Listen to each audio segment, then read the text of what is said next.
Hello and welcome to part 7 of Wally's Convention Crusade, where we are going to be checking in with our family and seeing our Jehovah's Witness family that we saw earlier and seeing how they are going to integrate Mom's new love interest. Yes, we got the teaser before about how she was inviting a special someone named Mark over for dinner. So let's check in with our family and see how things are all going. I'm excited. I hope you're excited. Don't forget to drop a like on this video if you're liking this series, subscribe to the channel, and let's do this thing.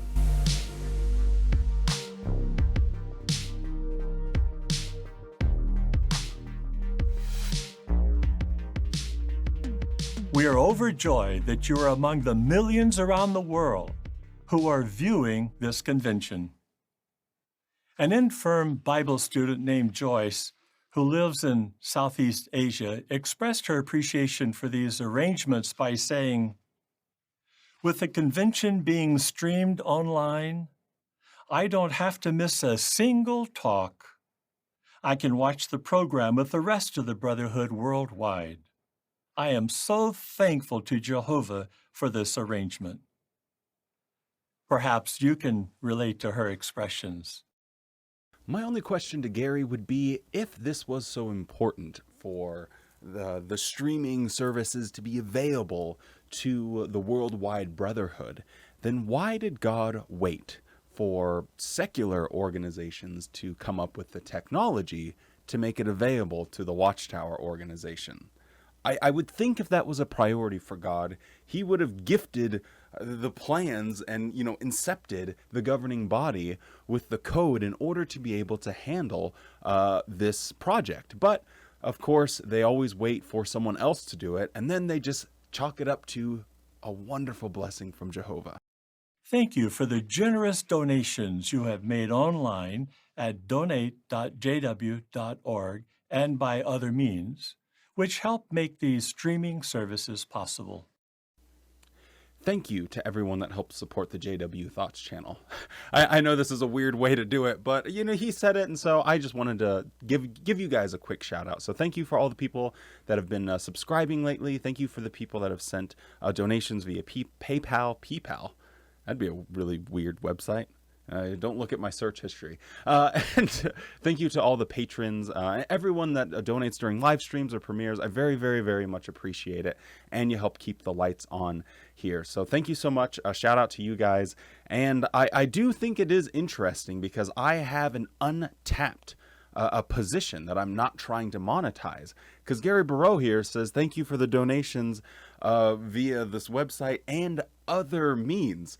Now, I don't know if I ever released that video, but I did make one. I can't remember at this point. It was a while ago, about going through all of the different ways that Jehovah's Witnesses are able to donate money to them. So they can donate stock assets, they can donate property, they can donate jewelry, they can even donate, if you go on their website, I'll probably put a little picture right here as I always do, but you can even donate your airline miles and transfer those to a gift card and then give that gift card to them. They have it specified on their website, which is absolutely hilarious. So no, I'm not asking for anyone to transfer their airline miles. Let's not be ridiculous.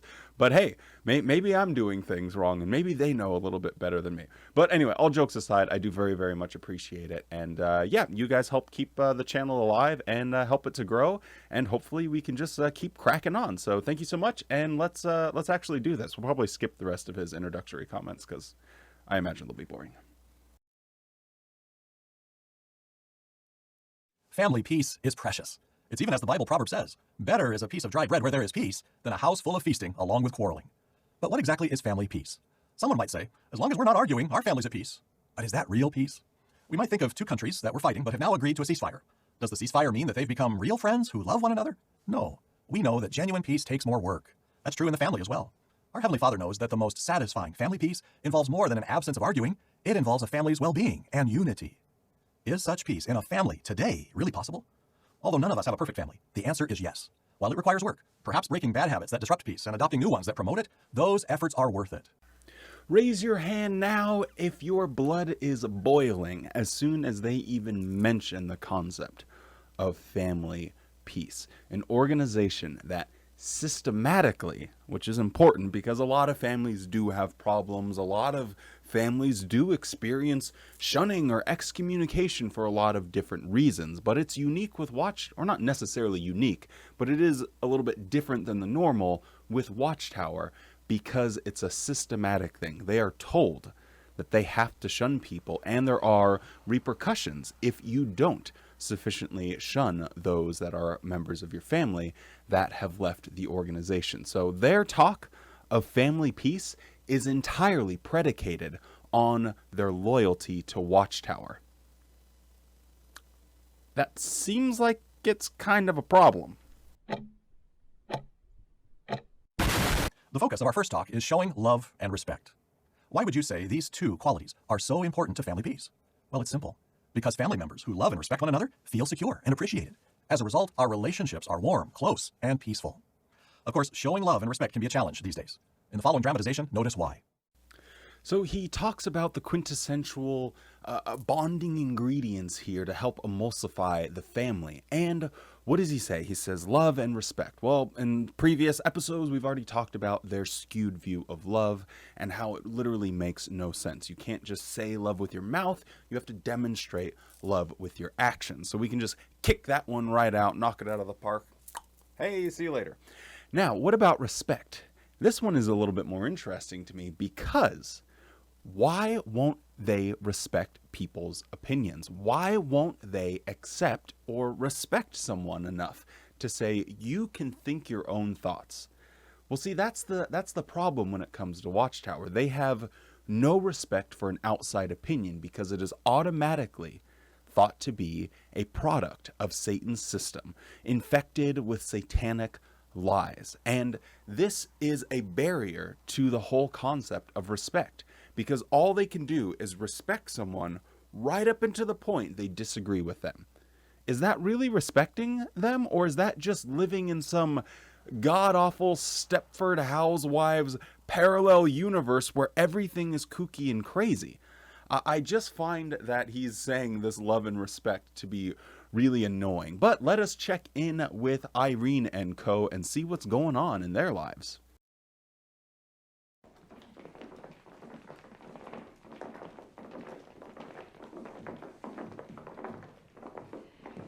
Wait, you work out dressed like this? Irene.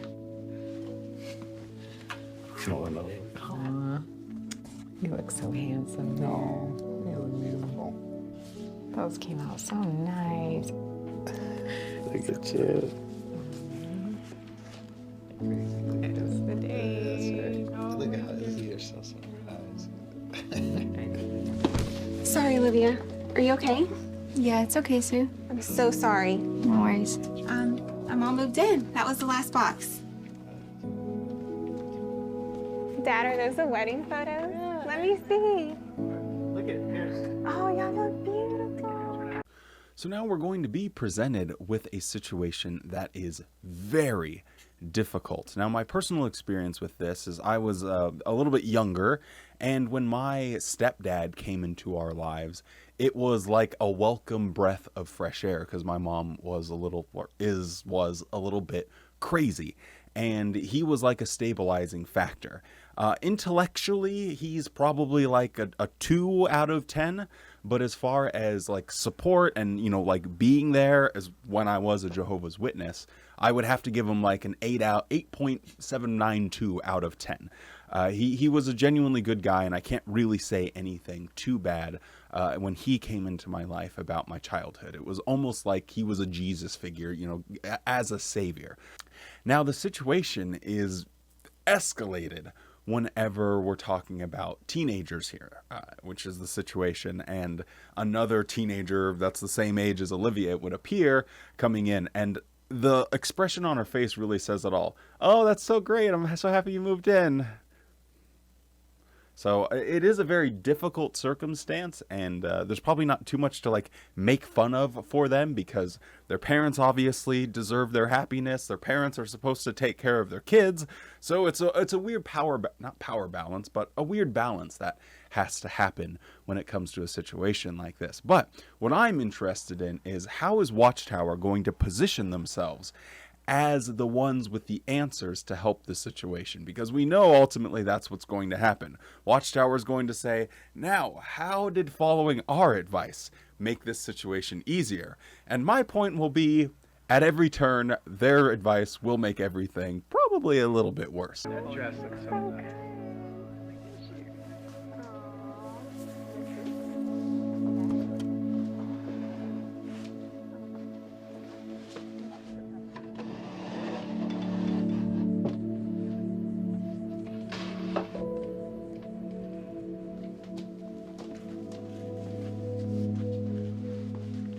Olivia?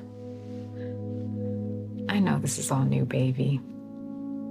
Be patient.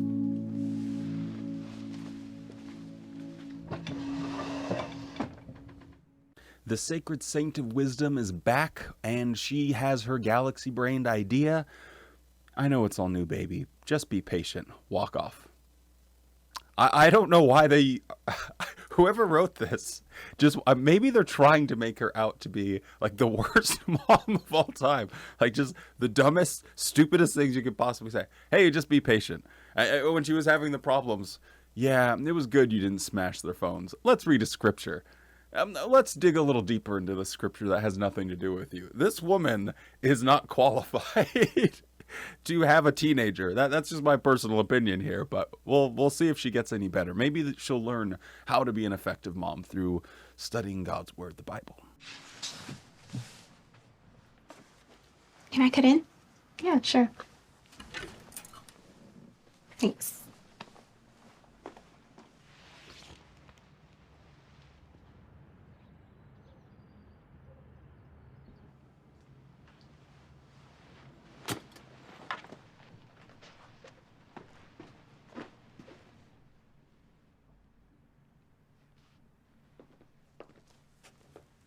What's wrong? Where's the desk? We had to get rid of it. This one's better for everyone. You mean it's better for him? For Max? What are you saying? What do you care? Don't talk to me like that. Get back here.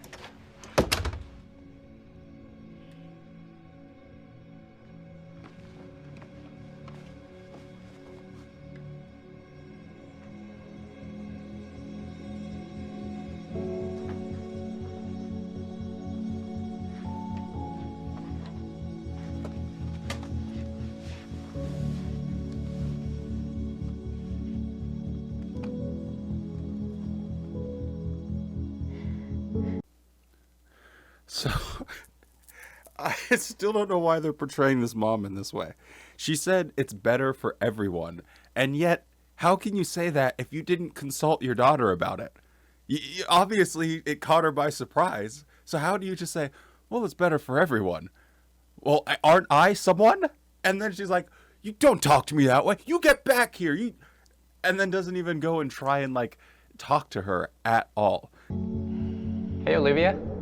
What do you think about the desk? Come here, sweetie. Come here.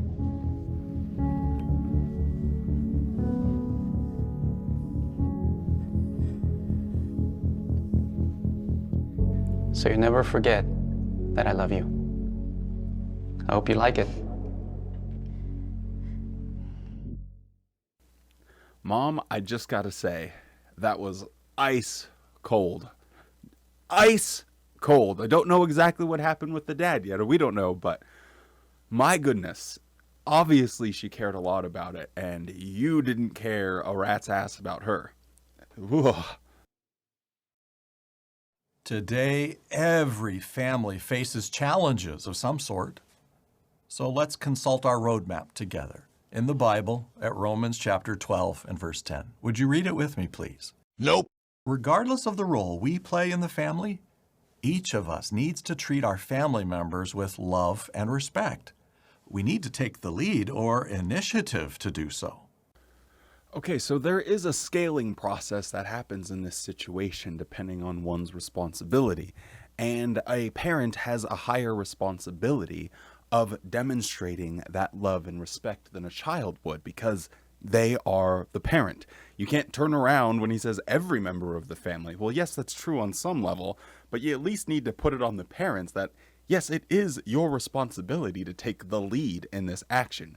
You can't expect a 13, 14, 15-year-old to demonstrate the same amount of respect as a 30 or 40-year-old. It just doesn't make any sense. And the idea of how he just like whips, how does he watch this and not be like, wow, that Irene's a real piece of work? Maybe that's where he's going with this, and I'll have to eat my words entirely. But somehow I doubt that. I think he's seeing this as a mutual thing, when the mom was the one at fault here. Their desk, very sentimental to the daughter. The mom says, hey, everyone, it's better for everyone. And she wasn't consulted about it, which makes it objectively a false statement. And then when she gets upset, she's like, hey, don't talk to me that way. What's wrong with you? Don't treat me that way. You're talking about you're getting offended over words, and I'm calling you out over a bad action. Oh, boy. I feel like we might need the candle on this one. Holy hell. To help us, let's consider 4 good habits that all of us should work to develop more fully. Habit number 1, regularly express tender affection. When conveyed with sincerity, expressions of affection are like sunshine and water to plants. They help everyone in the family grow and thrive. In the video we just watched, did you note how Olivia cherished her father's gift, that green desk, and his tender words? He told her, so you never forget that I love you. We also saw warm affection as the newly blended family of Max and Irene looked at wedding photos. That was encouraging. Well, here's a question. How are we doing in expressing tender affection in our family? If that's not one of our strengths, we might relate to a husband who mustered up the courage to say, I love you to his wife. It brought her to tears of joy. And she said this, I love you too, but this is the first time in 25 years you've said it like that. So aside from this, just the absurdity of it all, I would like to meet the couple that lives in Joel's head here. That this guy has been so scared. I can't say I love you. I can't do that. But I finally mustered up the courage to do it. Honey, I love you. Like, he has to muster up courage? Like, why is he so terrified of his wife? Oh my goodness gracious. And the fact that it's like a 25-year drought of any loving expressions. Like, why are you guys together? I'm wondering if this is not like some kind of Freudian slip though, and he's actually giving us a little portal into his own marriage or relationship. I guess I could check and see if he had a ring, but I didn't. But I wonder if that is how it is for him, and maybe his wife wears the pants in his family, and he's absolutely mortified to even open his little mouth in front of her, and he just gets bossed around all day. I don't know where he came up with this idea, but my God, am I happy he said it. Well, what's the point? We don't want to wait that long, of course. But even an awkward attempt at expressing affection in our family is an act of love, and it can do so much good. Are you sure about that? I honestly hope that he just gives the rest of the talks for the convention, because this guy's hilarious. Even an awkward attempt. Hey, you guys, you know what? I know you might be awkward out there. I mean, right? Guys? Fellas? Where my fellas at that are awkward? Say hey! When I say ah, you say quird. Ah, silence. No, I'm sorry, but I think he's actually just giving us a reflection of how it goes in his life. That's a habit we all want to cultivate. Let's consider a second habit. Be kind in your actions, tone of voice, and choice of words. In the video, we recall Irene's reassurance to her daughter, Olivia. She said, I know this is all new, baby. Be patient. Mom was kind in what she said and how she said it. Baby, baby, baby, baby,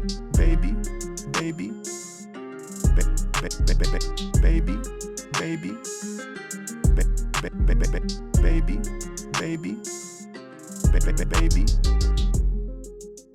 I couldn't help myself. It's 7:00 p.m. I poured myself a glass of wine, and it had to be done. Why does he say, baby?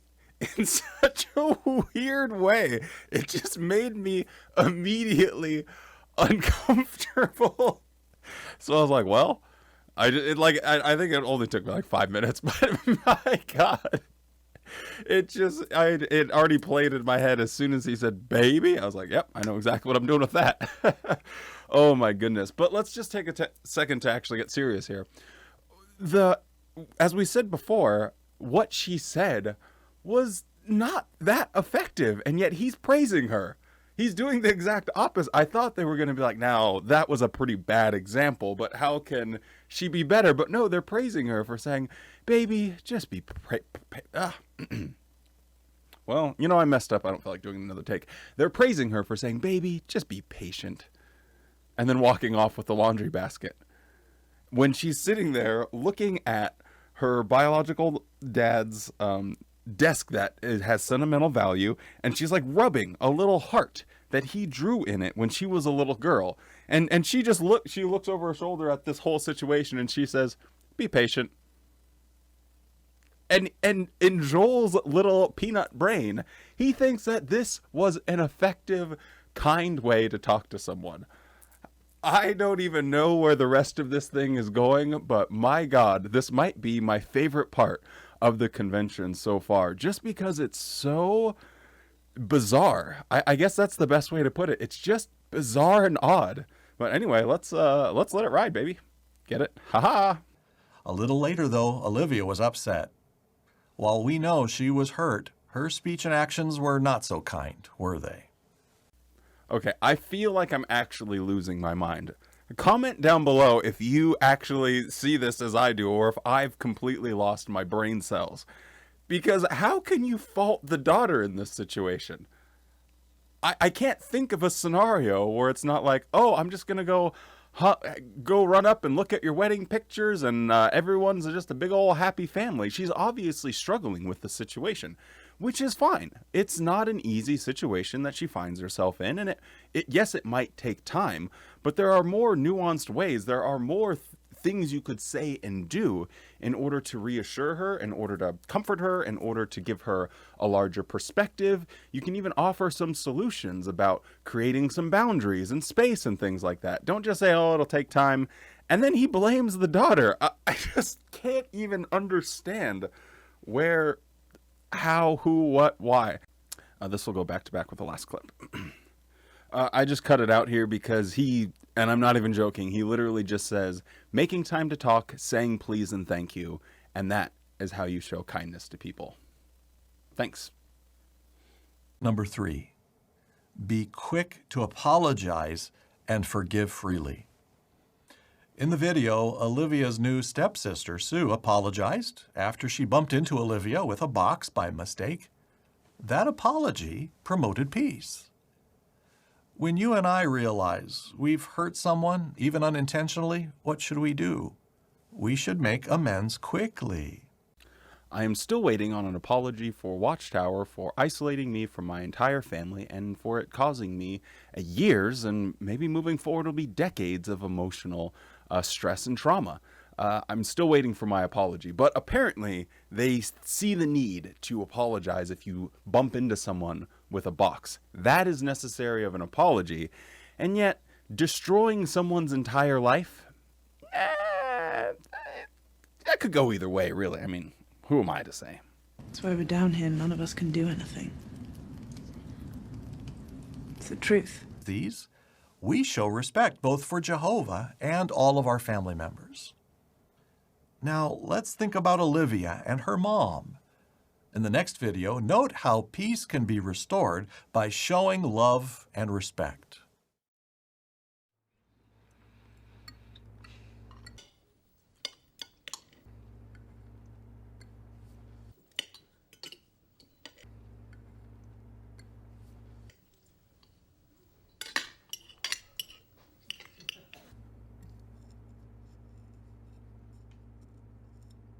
It's okay, Mom. You didn't know. Dad did that for her just before he died. Anything I can do to help? Maybe I'm just being a little bit mean here, but no, it's not all right, Mom, because you should have known, because you should have asked, especially in the context of you saying, well, it's better for everyone. So sorry, no get out of jail free card for you, Irene. Boo hiss.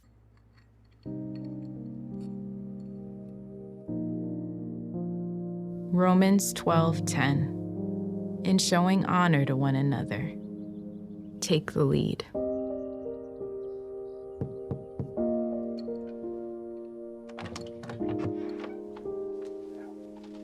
Olivia? I made your favorite tonight. Thank you.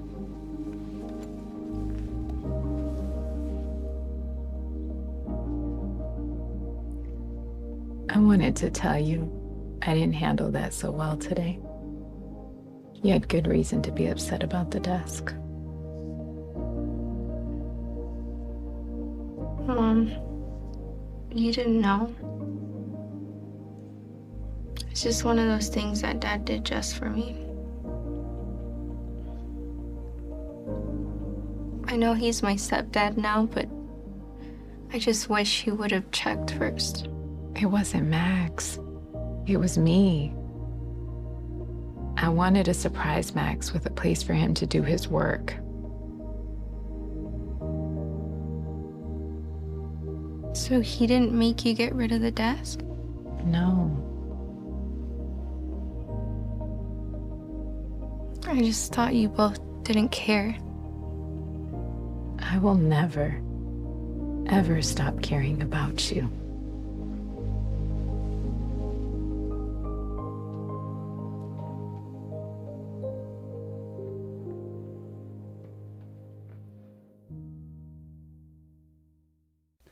And this needs to be followed up with, and next time there's a situation like this where I'm going to make a decision for everyone, I'm going to actually consult everyone, so that way we're all on the same page. Being a member of a family is part of being a team, and if one person is just, calling a play and then they just run off and do their own thing, it causes chaos. Draymond Green throws a perfect alley-oop. People are confused, and you ultimately will lose.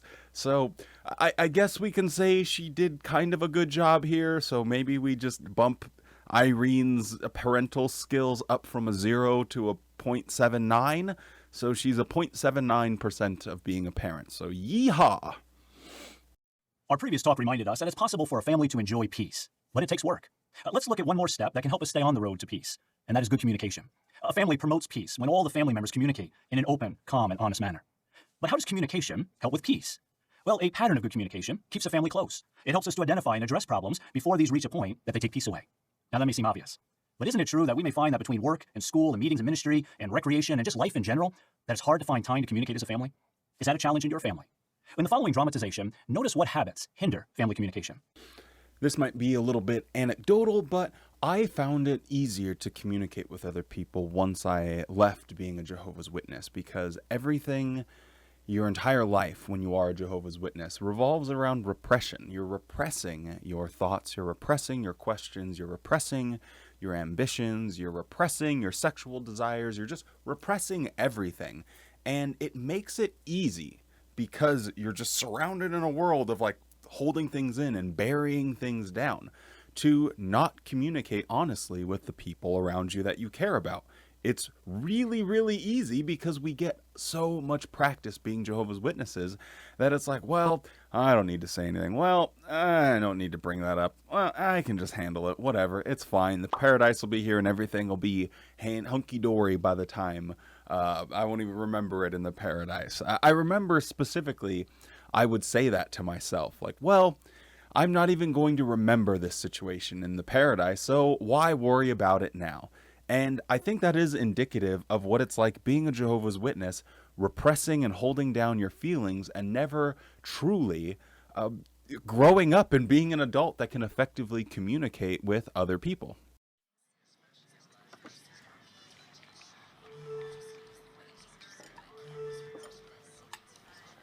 Hey, Steve. Yeah, I'm sorry I was late to the meeting. I should have been there to help out with my assignment. Yeah, we got delayed. We're late. Let's go, kids. We're coming. Sorry. Yeah, the family's fine. Everybody's adjusting really well.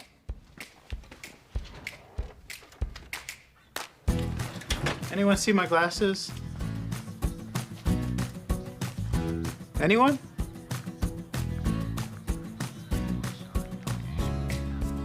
I mean, we might be a little out of sync, but I don't know. Every family has their issues, right?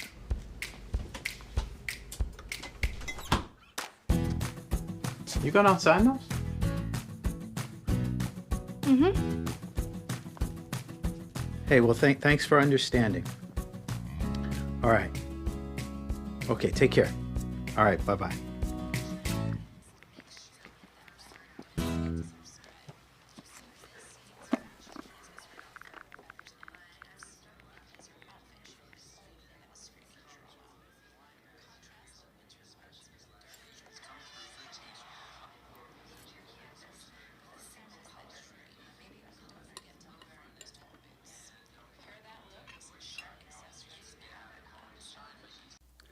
Well, this actually seems pretty accurate as far as I'm concerned. When I was a Jehovah's Witness, everyone was always doing their own thing. Maybe my experience was slightly unique, but we didn't even have a dinner table. We would just always like eat in front of the TV and never had like formal dinners or anything where we really talked to each other. And yeah, that's just kind of the experience. Most of the time I would just cook for myself and I would be out doing something, and then I'd just come home and make my own food and just eat by myself, and that's it. And as far as going to meetings go, everyone would take their own car.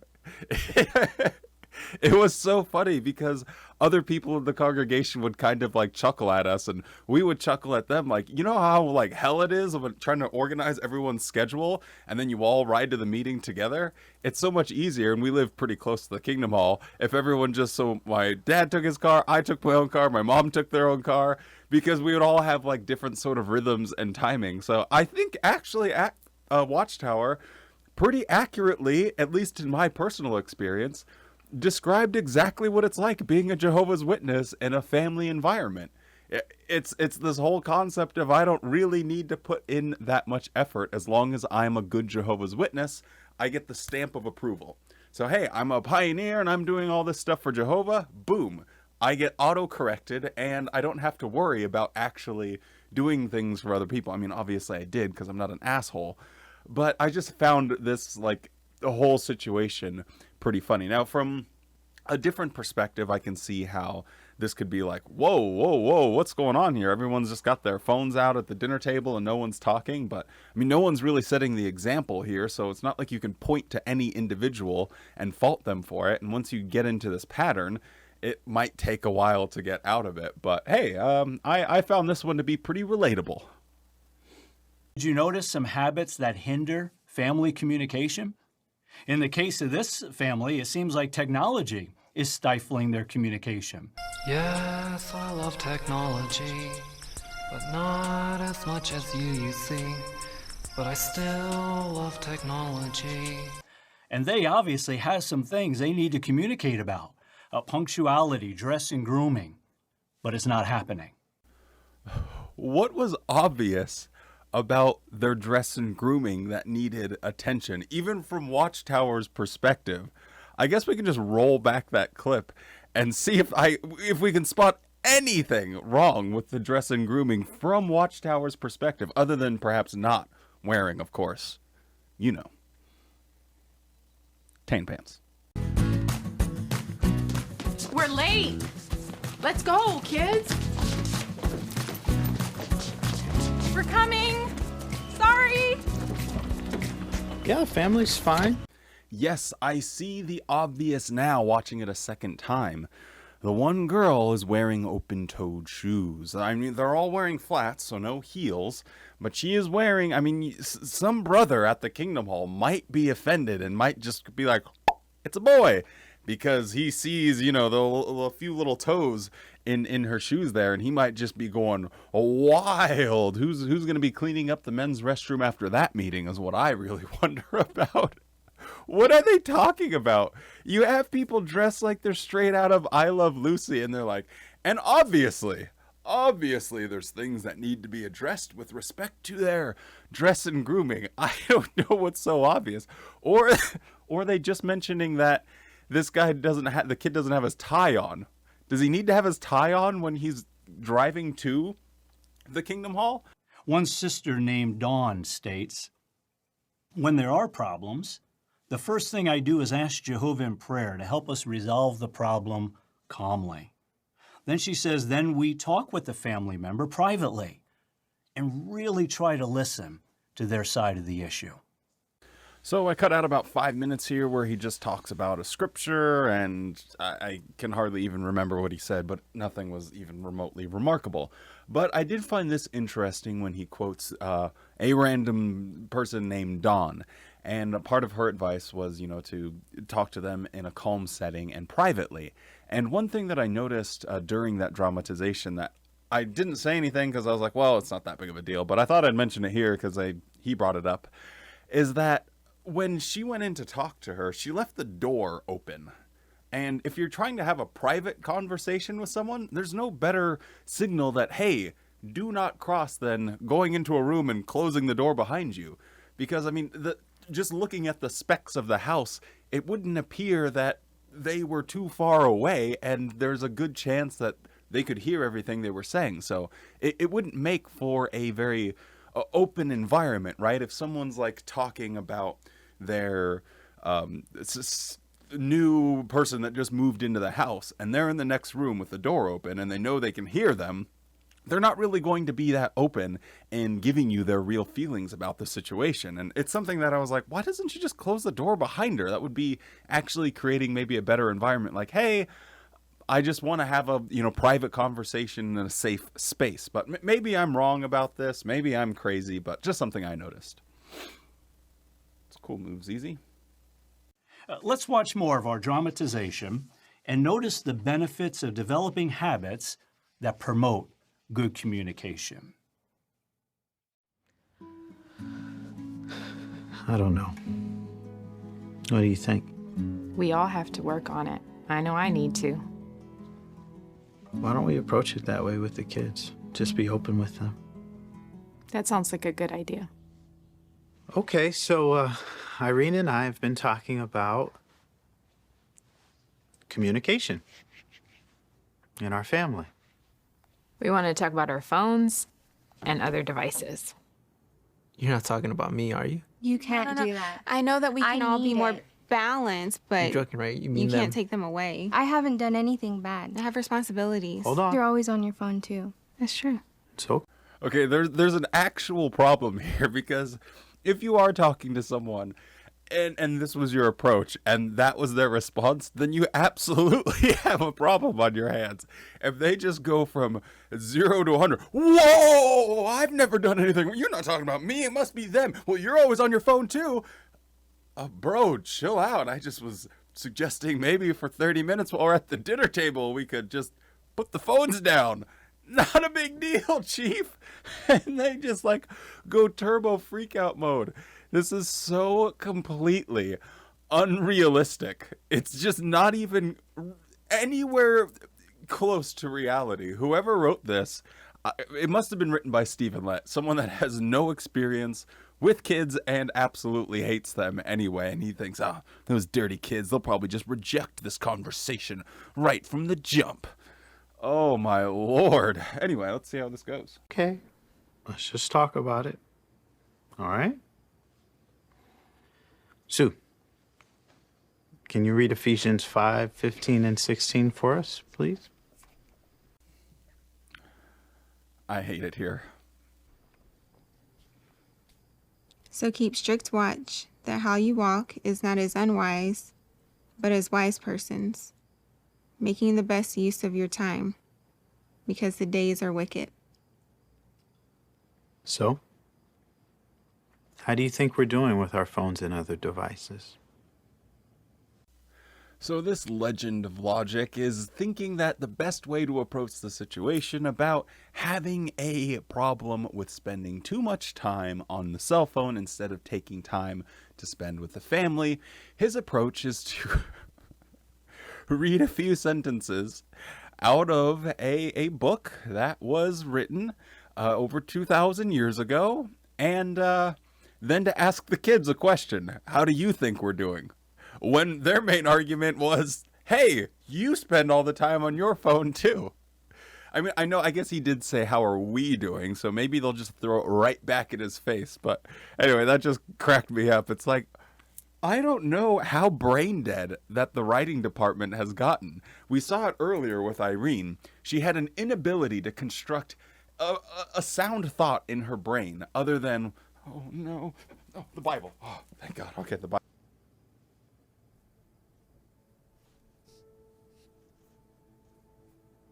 It isn't that what you're doing on your devices is wrong. Exactly, but could it be taking time away from more important things? Like talking to each other. And in that way affecting even how we're talking to each other.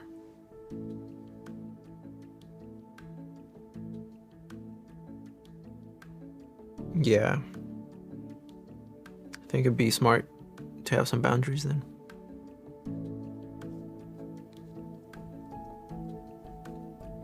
Yeah, okay. Okay. Okay. Let's talk about how we can do that. Hey. Hey, Olivia. Hey. Evidently, I haven't figured out how to talk to her about her clothes yet. I need your help.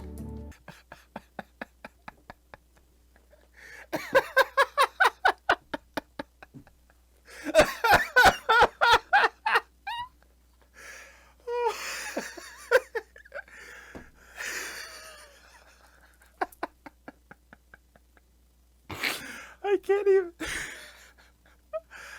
Oh my God. Oh, I can't.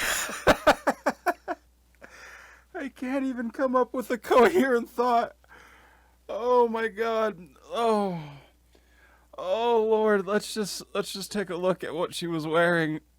Oh my God, if this is the standard for what is considered unacceptable clothing in Jehovah's Witness land. Oh my God. Oh my God. She's wearing actual like granny clothes. And what is the problem here? Nothing with the hair, nothing with the shirt, nothing with the overshirt. Everything's all covered up. Shoulders. And then she's got like ripped jeans that have color on them. And they're not even tight. They're not even like tight fitting jeans. Like what is so objectionable about this outfit? No wonder you guys, no wonder you have problems communicating, because your main concern is ripped jeans. What's the big deal? And she has like color and stuff underneath, so you can't even see her legs. You can't even see her legs. It's just ripped jeans that are like, have color on them.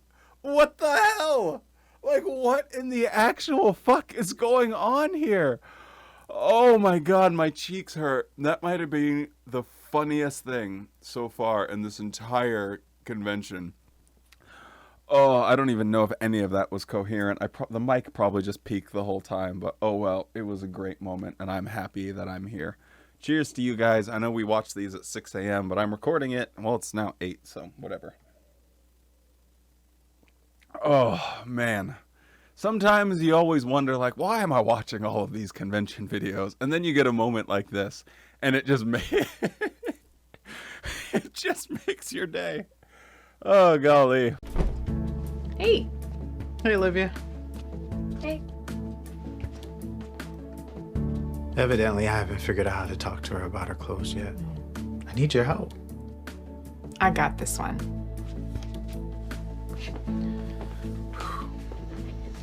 I know, but it's all about good spiritual judgment.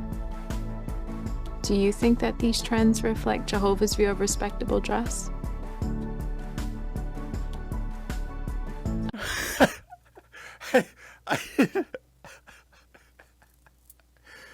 Oh my God. I thought they were going to leave it right there, but it just gets cornier. You have the mom like, yeah, I got this one. We've already seen her parental skills, so she doesn't have this one, clearly. And then the question is, okay, who was like out shopping with her? She doesn't look like she's old enough to drive. Maybe she is, and maybe she's out shopping with her friends by herself, but how did she leave the house? Like, how did we get to this point? It doesn't make any sense. If it is objectionable, like, did you just do this the whole time? And then what else is wrong? Like, colored shoelaces on your Chucks? Like, when I was a witness, I wore color shoelaces on my Chucks, one yellow, one red. I don't understand this at all. And again, when you go back and look, her legs are covered. She has like, I mean, it's a little goofy, but there's nothing that... See, it's like she's wearing leggings that have some color on them and ripped jeans. What is the big deal? That's the equivalent of like monitoring people's oh, it's the leggings. So she's trying to get around the old Spanx Toni Morris talk by wearing ripped jeans over it. But Toni Morris, he sees all. Yes, I figured it out. Toni Morris can even see beyond your ripped jeans, and in his imagination, he can just picture you going out for a disgusting jog, an unchristian outing to the grocery store in your yoga pants. Disgusting, not Christian, despicable. Oh my God, this was worth the price of admission. I am a happy boy. I know that you'll do the right thing. Hey, Gabe, can you take us? While we're all here, I know we all have different views on punctuality, but I really need your help so I can take care of some of my responsibilities. You think we can meet in the middle? Okay. Yeah? All right. Great.